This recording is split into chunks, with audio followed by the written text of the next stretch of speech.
செய்தியை உங்களுக்காக வழங்குவது feminine. Happy day everyday sanitary napkin. வெளியீடு வம்சம் ஃபர்டிலிட்டி அண்ட் ஹெல்த் கேர்.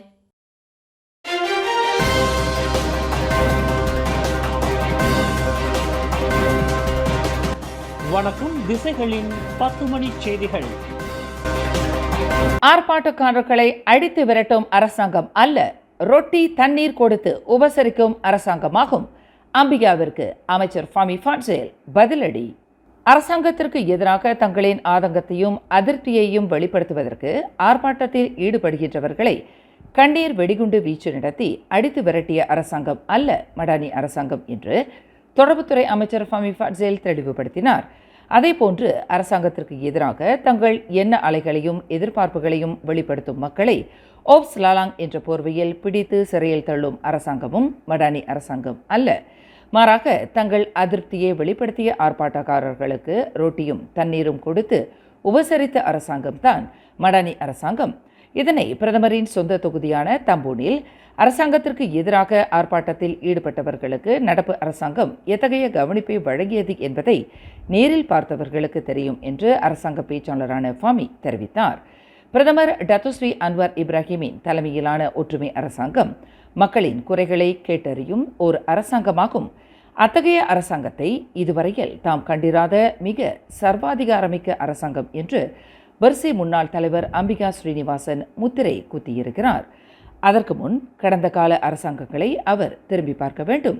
ஆர்ப்பாட்டக்காரர்களுக்கு எதிராக அந்த அரசாங்கங்கள் அடிதடி பிரயோகம் நடத்தியதை மீள்பார்வை செய்து மதிப்பீடு செய்ய வேண்டும் என்று புத்ராஜயாவில் இன்று நடைபெற்ற செய்தியாளர்கள் கூட்டத்தில் ஃபமி இதனை வலியுறுத்தினார்.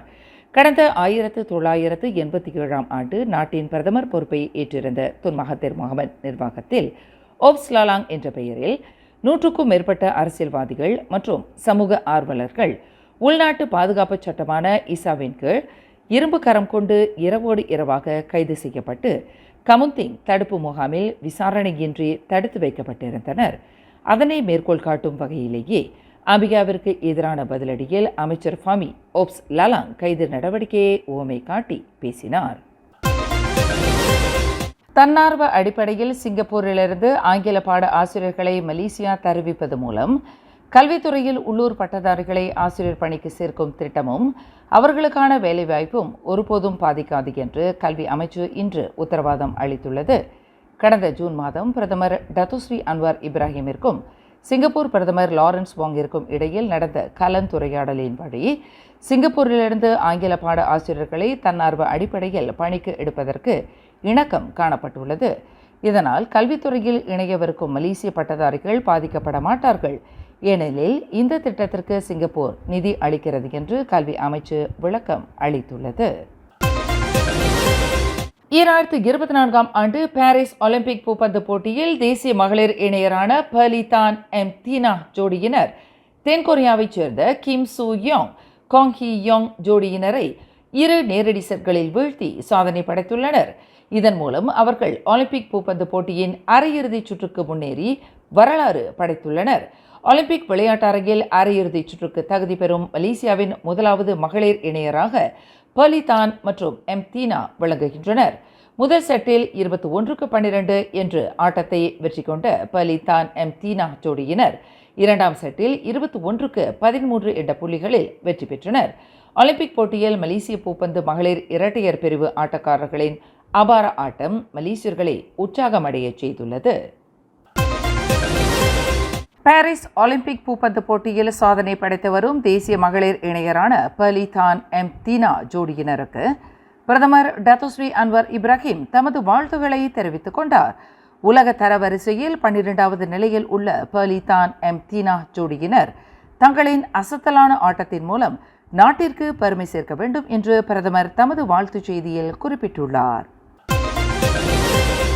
கேமரன் மலையில் பஹாங் அரசு செயலக கழகத்திற்கு சொந்தமான 55,26,291 ஹெக்டேர் நிலங்கள் சம்பந்தப்பட்ட விவசாய நிலப்பகுதிகளை பதிவு செய்யும் நடவடிக்கையை பஹாங் அரசாங்கம் செயல்படுத்தியுள்ளதாக மாநில மந்திரி பசார் Datuk Seri Wan Rosdi Wan Ismail தெரிவித்தார்.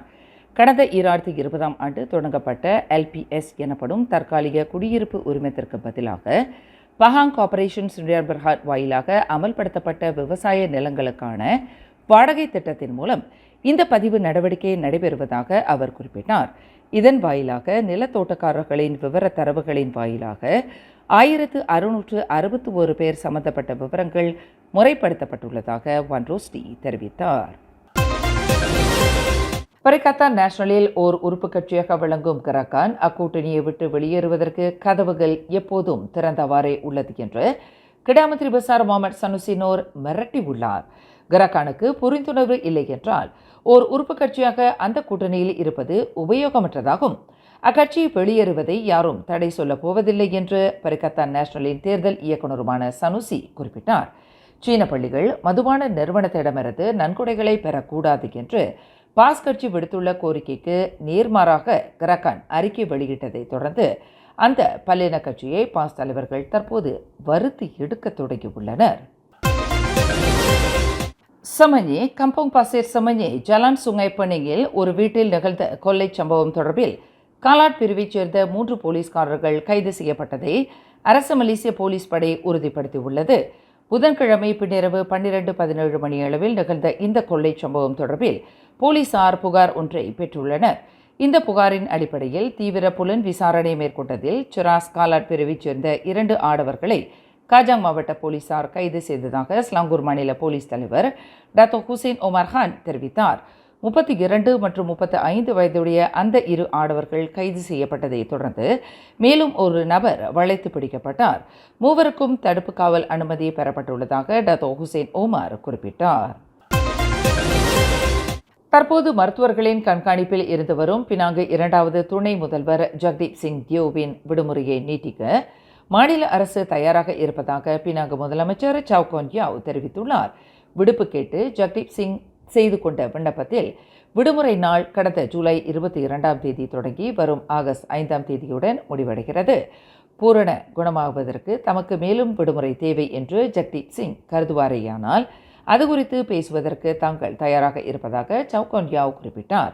தமது கணுக்காலில் ஏற்பட்ட உபாதைக்கு மருத்துவமனையில் தங்கி சிகிச்சை பெற வேண்டும் என்று மருத்துவர்கள் ஆலோசனை கூறியதால் டத்தோக் ராமட் சட்டமன்ற உறுப்பினரான ஜக்தீப் சிங் கடந்த மாதம் பிற்பகுதியில் விடுப்பில் சென்றுள்ளார்.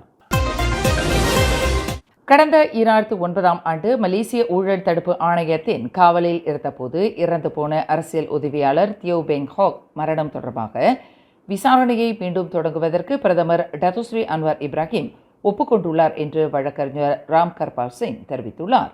இந்த விவரத்தை தியோ பெங் ஹாக்கின் குடும்பத்தினருக்கும் பிரதமர் தெரிவித்துள்ளார் என்று ராம் கர்பால் குறிப்பிட்டார்.